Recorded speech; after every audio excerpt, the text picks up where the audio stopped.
All right, you are hearing it here first. We have a trademark attorney that works for the U.S. Trademark Office.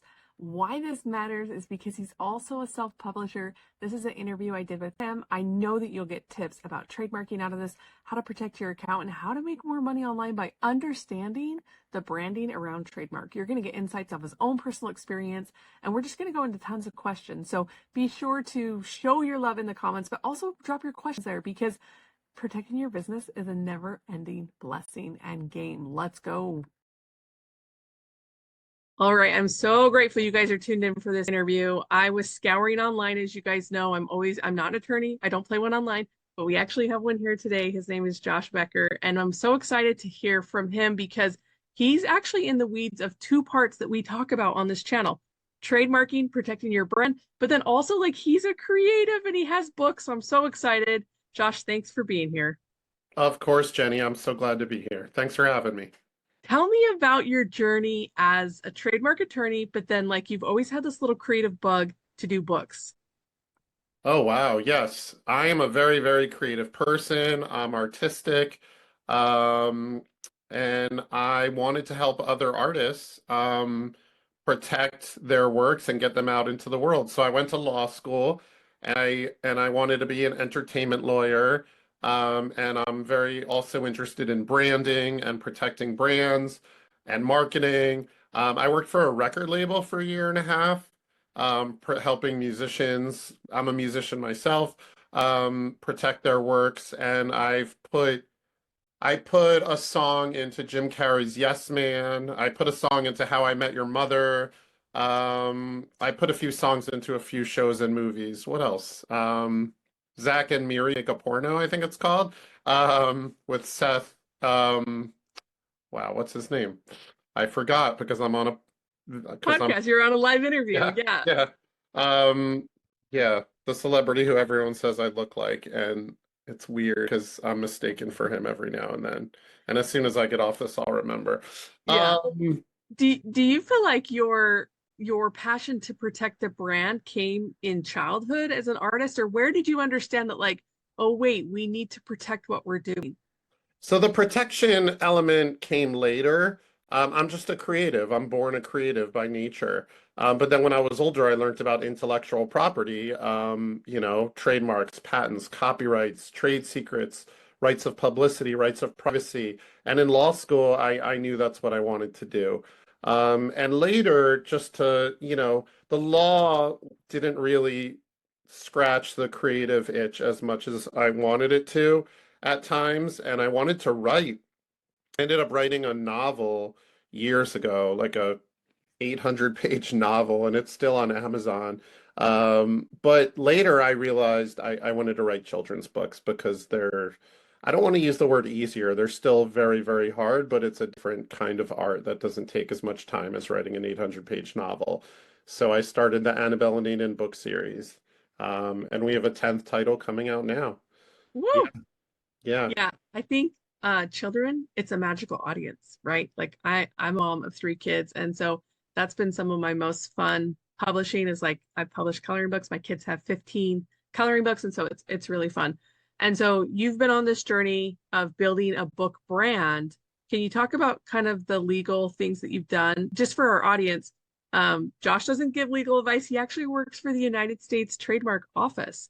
And so he actually sees the applications that we send in as self-publishers when we're protecting our pen name or our publishing logo or our series, right? Because a trademark can only cover a book series.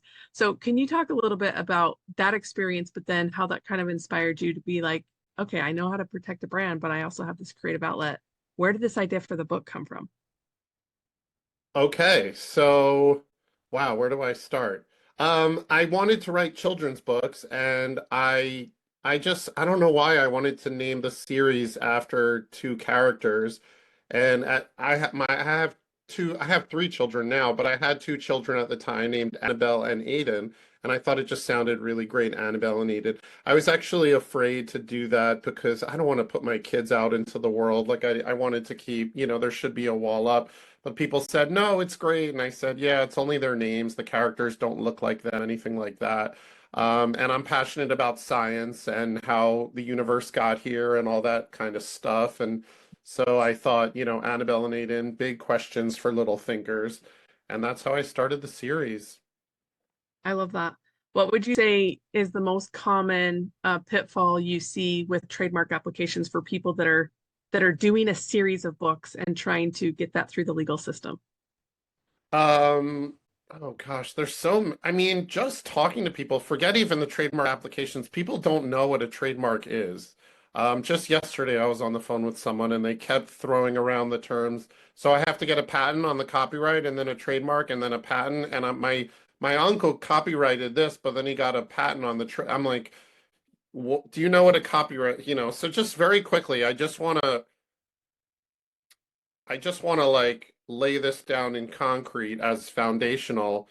You in this industry that we're talking about, you're usually not going to use the word patent. A patent is for an invention, like if you come out with a pharmaceutical drug or a chemical or a new plant or a new kind of bicycle mechanism. That's a patent. A patent lasts 20 years. It's not really most usually relevant to this conversation. What you want to look at are copyrights and trademarks, those two things, and they are completely, completely different. Okay, they're both intellectual property, but just like house insurance and car insurance are both insurance, they protect different things. They have different durations. They cost different amount of money. They have different functions. A trademark protects your brand name. Okay, so like Netflix or Coca-Cola or Golden Goose Publishing or your author name, J.R. Becker or Jenny Hansen Lane. It protects. So you want to get a trademark. Anyone who's watching this, you might want to get a trademark on your author name. If someone else gets a trademark on that name that they're using as a trademark, they could actually stop you from using that name as a trademark on your own books, which sounds crazy because it's your name, but that's the truth.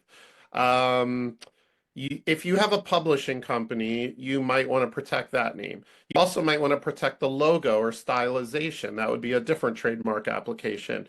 But I think most importantly, if you have a book series, I think that's really the name that you're putting money into and marketing. Correct me if I'm wrong, but I think that's what should be your biggest priority.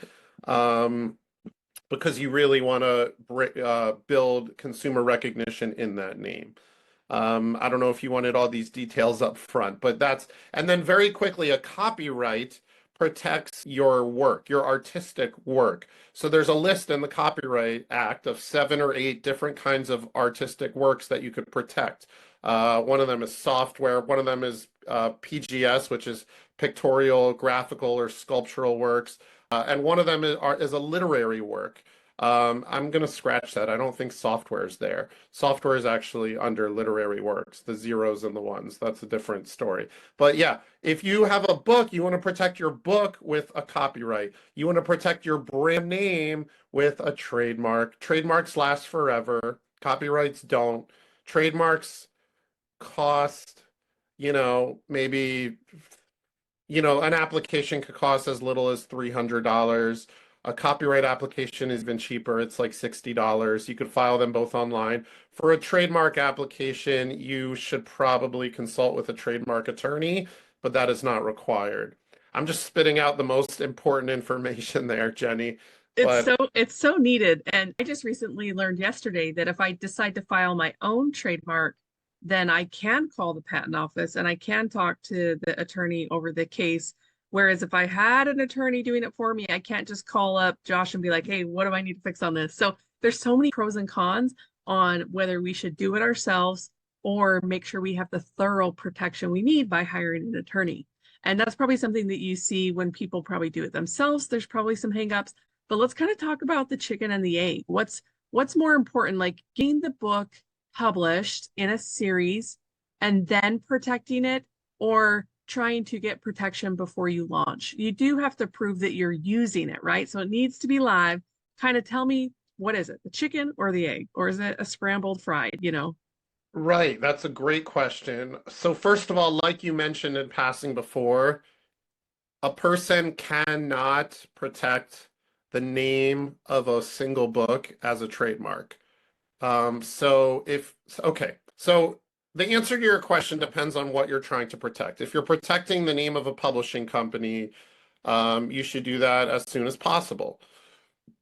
You mentioned you do have to prove to the trademark office that you're actually using the trademark. However, there is a different kind of application called an intent to use application that where basically you tell the trademark office, I'm not using the trademark yet, but I will use it very soon. In which case you have to send them proof you're using it within 6 to 12 months. It's really 6 months, but you could apply for an extension, I think, for free. You could apply for a few extensions, in which case you have to send them later. Do it as soon as possible. Publishing company as soon as possible. If you're using it, the trademark, or you're about to. For the name of a book series, you obviously have to have at least 2 books. You're going to have to show them your author name or your or your series name are on at least 2 books. So you want to wait until you have 2 books out or until you're about to have them out because you could file that intent to use application. I love that. Yeah. Does intent to use give you the power to litigate or present copyright strikes on people that might be using that same term? Trademark. Okay. Trademark.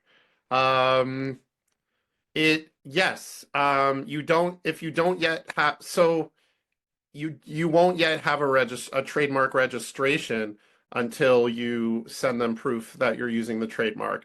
But when you have a pending application, that still gives you a lot of leverage in court and in the law. Yeah. I don't know about litigation, but at least sending out cease and desist letters, we have this application. And also it's important to know that trademarks, you want to file as early as possible because the day that you file your application, that is when you get your place in line. No matter how long it takes you to get your trademark, when you do get your trademark rights start retroactively from the day that you file the application. So if I file first and then you, Jenny, file 5 hours later, or even 1 hour later, let's say you get your trademark first and then I get mine later, I win the race. I could cancel your trademark because I filed first. So the rabbit does kind of win sometimes. Yeah. Speed does help.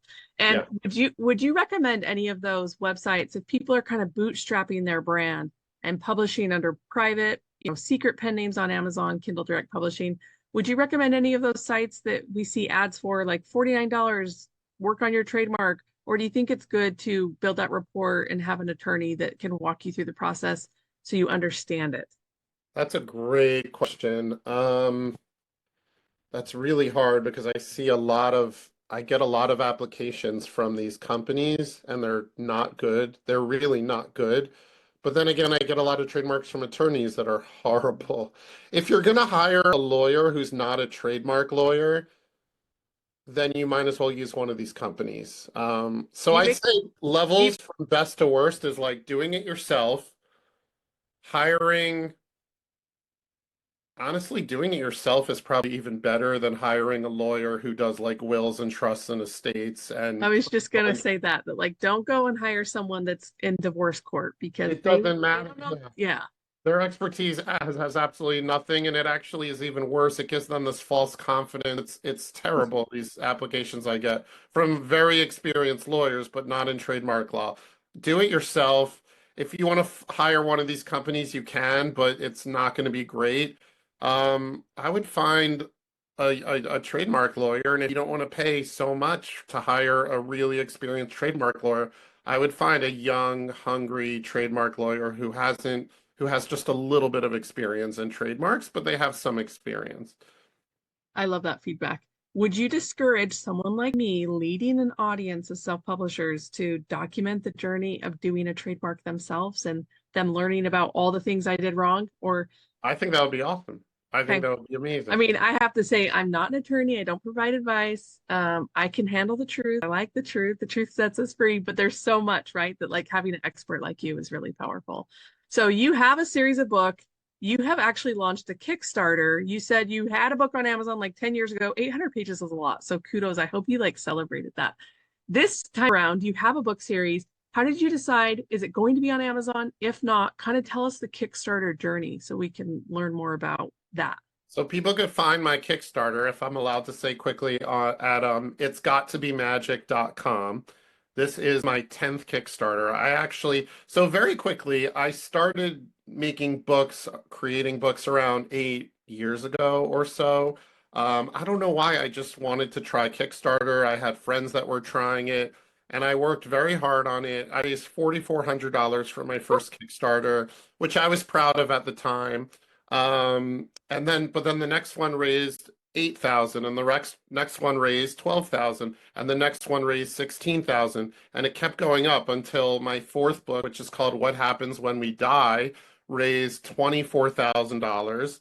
And I was ecstatic, and I thought I would never raise more than that. The next trademark did a little worse. The next Kickstarter did a little worse and a little worse. And then I had another book called Oh My Gods, and it raised 38, almost over $38,000, almost $39,000, about 3 or 4 years ago. I love Kickstarter because it really builds community in a way that KDP or nothing else can. I allow my backers to buy certain rewards, like getting their name in the book, getting their face in the book. They send me emails of their pictures of their faces and their kids' faces, that I put in the book as characters.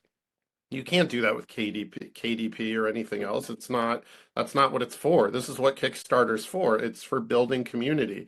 Nothing else has that. So that's why I love Kickstarter. And the people, my backers are excited about my books. They really get to be a part of creating them.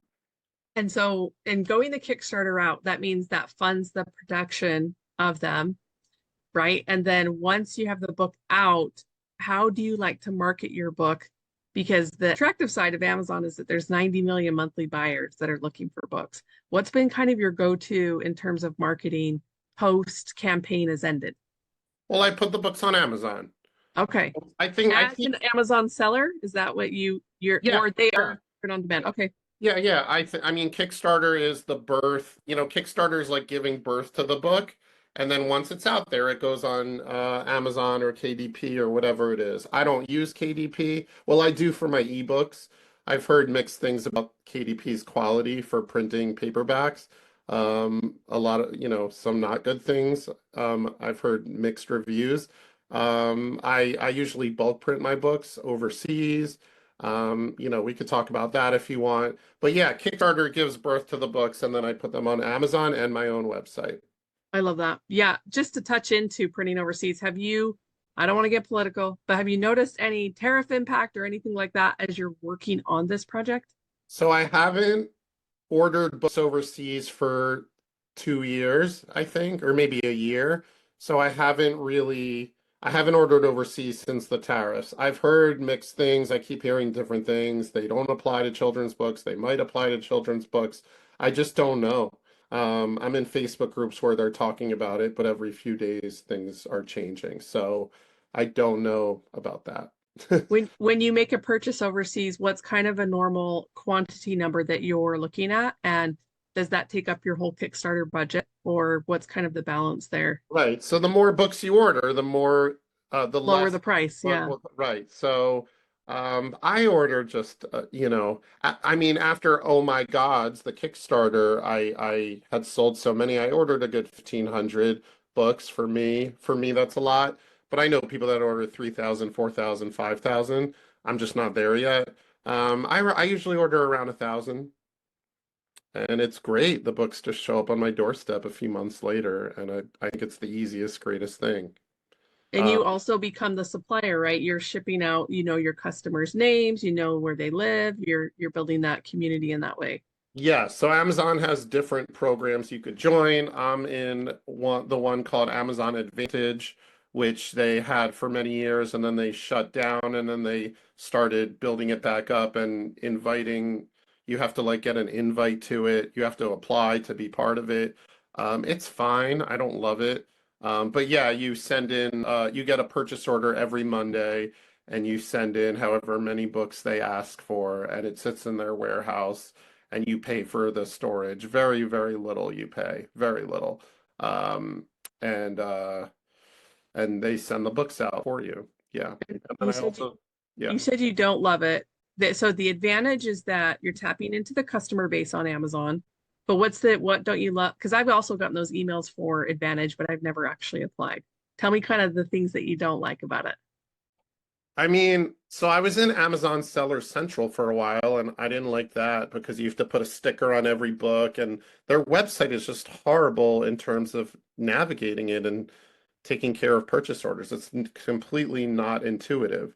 Amazon Advantage is a little better, but I just don't think it's intuitive. If I go on vacation and I need to figure out how to freeze it, it's hard to do. Figuring out my royalties and how many books are selling and looking out that information. Their website is just not intuitive at all. And now also their purchase orders, like you start and then you get one, usually when you start, you get a purchase order for one book for a while, and then it goes up and then it goes down. I was getting some pretty big purchase orders, and then a month ago it just stopped. And right now I haven't gotten a purchase order for a month. But I see that my other books are selling, and I think these are selling too. So I don't, I'm just confused. And then when I call customer service, they're just not really helpful and don't really know what's going on. And yeah, so it's okay. I mean, obviously, Amazon, I think, is sort of a necessity to get your books out there to millions, billions of people. I wouldn't be able to really sell without Amazon so much, but their website's not great, and the way it works is not great. Yeah, I'm sure a lot of people listening are like, that's why we just do the print on demand, right? Amazon just sends us the check and so tell me kind of the development of, did you do much market research when you are going into these phases of creating books? Because I think for a lot of people on this channel, we do market research, but it's all within Amazon. So we're just finding out what the customer wants.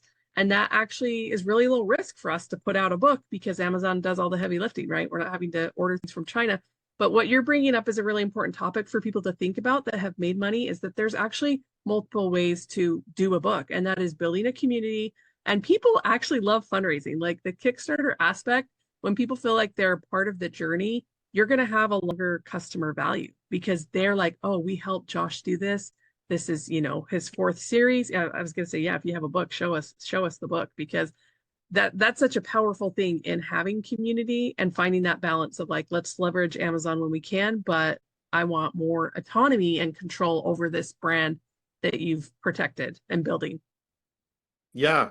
Also, each Kickstarter builds off the other because for a Kickstarter, you don't just want people that are excited about your book. You want people that are excited about your book and also know how to use Kickstarter, have an account with Kickstarter, and trust the platform. So each Kickstarter I message all my Kickstarter backers from my previous campaigns, and those are people that like my books and trust Kickstarter.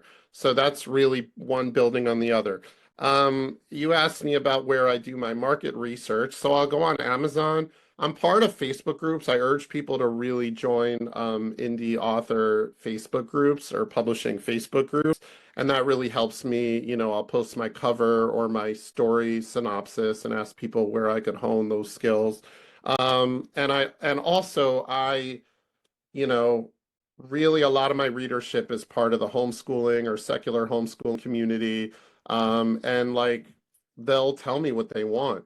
My fourth book, it's called What Happens When We Die. I didn't want to write that and I definitely didn't want to call it that because I thought the word die is very dark and no one will buy for their children. And I wanted to call it Where Do We Go? Or What Happens When We Go? And Too a big. lot of experts told me, like, don't beat around the bush. We need this book. We need a science-based, evidence-based book about what death is that, leaves room for faith, of course, and et cetera, but really just one that isn't religious in nature, not religious, but just leaves room for that, but one that's science-based that we could just read to our children. And that is my top-selling book still. Yeah, so people tell me what they want sometimes.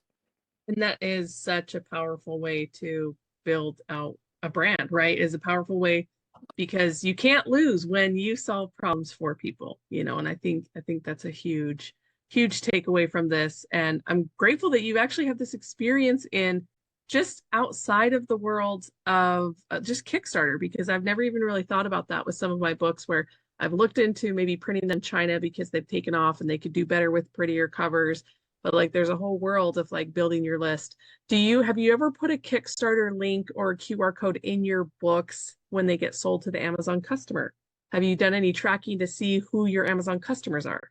I haven't done that. I know people that have done that. I have not done that. I do put in the back of my books sort of, I hate to call it an ad, but it does promote the other books. Like each book will contain, try our other books and a lot of quotes and endorsements from parents and celebrities or the celebrities that I've been able to reach, telling about the other books. But I haven't done a QR code.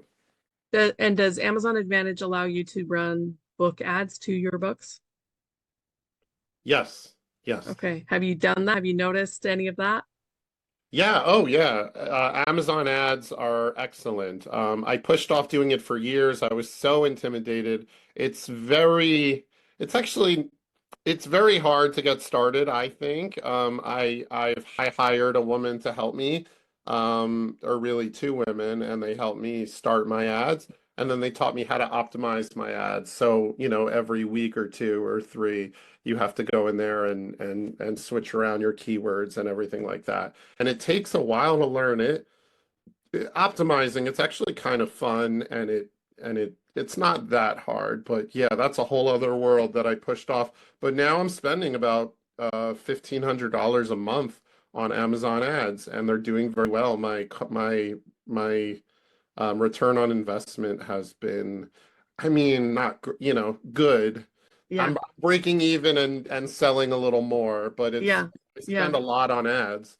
Yeah. But I'm Yeah. I'm getting more than I'm spending, so that's very, very good. Yeah. Yeah. And the neat thing about Amazon ads, that's kind of where I got started and what allowed me to scale to six figures was the search terms that you're talking about this customer base that you have.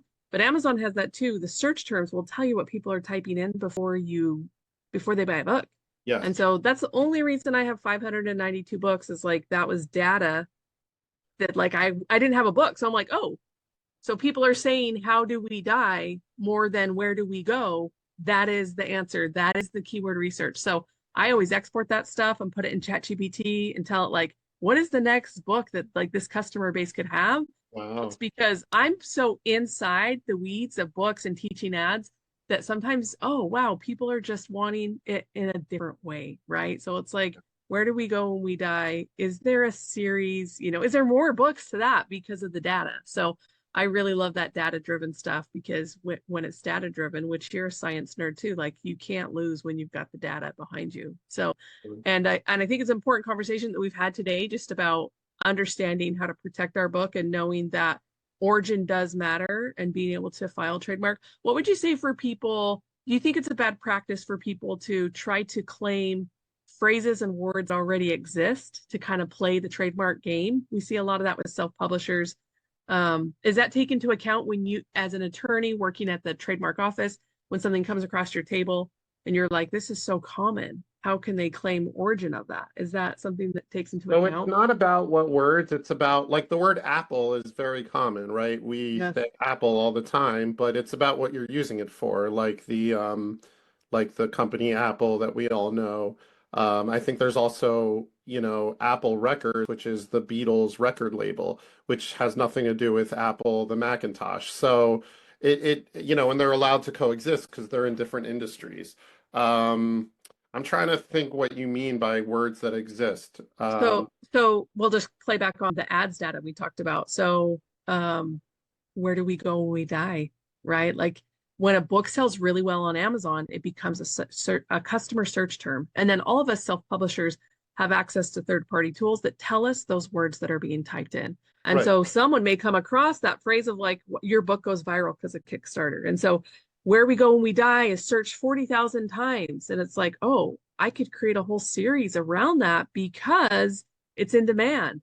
But like self-publishers don't know, Josh has been over here building a community for 8 years and you have a book title and you might have a series around it, right? So there's some of us getting into the game later that we want to leverage current trends and what's happening online.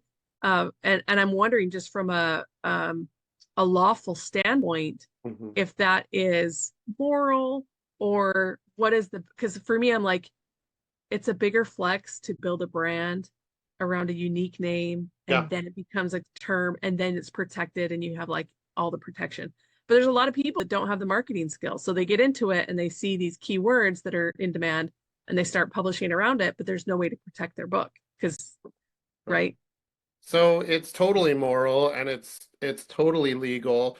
It because there is a checkpoint on that. It comes up against a wall, and that wall is called descriptiveness. So we do not grant trademarks for words that are descriptive of the goods and services for obvious reasons. So the example I give is if you are opening up a pizza shop and people are searching online for the word pizza shop because they want to look for a pizza shop, and you're like, oh, I'm going to grab that word, right? If we gave you that trademark, then you would be able to stop every other pizza shop from using the words pizza shop to describe what they're doing, which is obviously ridiculous. We would never give you that monopoly over those words. So we would refuse that trademark. So for the book world, you cannot get a trademark on the words hardcover books or really great stories for kids. You can't do that. Or I'm going to give more examples because this is very important. You can't get a trademark on big books for little kids. I mean, maybe that because there's in some double entendre. So this is something we look at every day. I just spent this morning refusing a trademark because it was descriptive. Descriptiveness is one of the 3 or 4 main reasons why a trademark is refused. However, usually if your book series name, if it's about what the book is about, that's sort of descriptive, but we don't consider that descriptive. So what happens when we die? That's descriptive or even generic of the topic of the book. So that we allow. So that is something that you could get a trademark on usually. Or if it's like, Jumpy Jimmy jumps from house to house, if that's the name of the book series, and all the book series is about is Jumpy Jimmy, a character jumping from house to house, you could still have that. Yes, it's descriptive of what the book is about, but because it's descriptive of the content or subject matter, that's okay. So there's a distinction there. I love that. So being a trademark attorney and a publisher, do you ever feel inclined that your books all need to fit into a series so you can protect it better? Or do you ever do a one-off that you're just like, here's the story, here it is? Just from not from a legal from a legal, but more from a business and strategic perspective, just to sell books, you want a series. If you do a one-off here and a one-off there and a one-off there, I mean, obviously, don't limit your artistic ambitions too much. Like if you have great one-offs, then you're going to sell them if they're fantastic. However, the more that you could, all other things being equal, the more you could knit a common thread, weave a common thread between them, at least if they're not in the same series, the more you could do that, the more you could group them together as a bundle, the more you're going to sell. 80 probably 85 to 90% of the book sales from my website are for more than one of my books in the Annabelle and Aiden series, and at least 60% are for the whole series. I love, Um, I sell the whole series, and once the series got bigger than 8 or 9 or 10 titles, I sell them in bundles. So I have the evolution pack, I have the earth and science pack, I have the creation of the critical thinking pack. And each of those are $30, $40 or so, and those are always purchased. Very rarely I get a purchase for one book only. So it's good to bundle books together. I love that. And Amazon allows us to do that too. And that's such a important part of raising the lifetime value of a customer, right? And it's true in marketing. Like if someone wants one thing, it is likely they're going to want something else that fits into that story of the problem that you're solving. My follow-up question is something that my community has asked a ton, and I'm like, well, I'm not an attorney, but so now that people are getting more clear on the basics of trademark, what can a self-publisher do to protect themselves against any copyright claims or trademark infringements that maybe have jeopardized their self-publishing account with Amazon. We've had a lot of things like that where someone that has a pending trademark can go and do a copyright strike and get someone's account suspended. And the more I'm listening to you, I'm like, you really do have a lot of protection when you do some type of, you have the power. Talk to me a little bit about that, because I think if people understood that more, we could be a little bit more proactive instead of reactive to when that happens. I mean, the number one advice for that is to apply as early as you possibly can for a trademark and for a copyright. And if you ever get a cease and desist letter or anything like that from anyone or from Amazon or anyone like that, you could show them like, no, I have a trademark registration, take this person down. No, I have a copyright registration. I have a copyright or trademark registration or application. File for your copyrights and your trademarks as soon as possible, even if you have to use an intent to use application. Yeah, I mean, that's the best advice. I don't, it's been I used to represent people privately, so I would deal with all of those disputes and I would take down websites with DMCA, Digital Millennium Copyright Act letters and cease and desist letters. And I don't do that anymore. I don't know the ins and the outs of Amazon's policy for that. I do know that if you get a trademark, you get Amazon lists you in a certain different kind of way that really protects your brand. I don't know what it's called. I don't know, but if you basically have to show Amazon your trademark registration, and then you get listed as something else as a special vendor or special seller. I forgot what it's called. So yeah, you want to apply as soon as possible. I'm going to do my homework on that for everybody. Yeah. We're going to find Yeah. out what it is, because there's so much power in trademarking. And thank you for coming on our channel. I call it our channel because there's so many of us that are just like learning in the weeds. And you have, at the time of this video, you have just about 20 days, 3 weeks where this Kickstarter is left. If someone's watching this after the 30 days, I'm going to take them through your website on Kickstarter, but if they're coming to this channel maybe a little bit later and learning about this, where's the best place for them to find you and support you? And how often do you do Kickstarter? So if we miss out on this one, like what's next for this brand? I don't know if I'm going to do another one. They're a lot of Woo! work, and honestly, I really need people's support on this one. I'm giving away great rewards. You could put your name, your face in the book. I have these plushies, these little animals called tardigrades. I'm trying to see if I have one here. Um, they're adorable. You could also I just created a reward. It was $250 and I lowered it to $120, where Woo! you get a 1 hour consult with me on anything, Amazon ads, Kickstarters, trademark advice, copyright advice.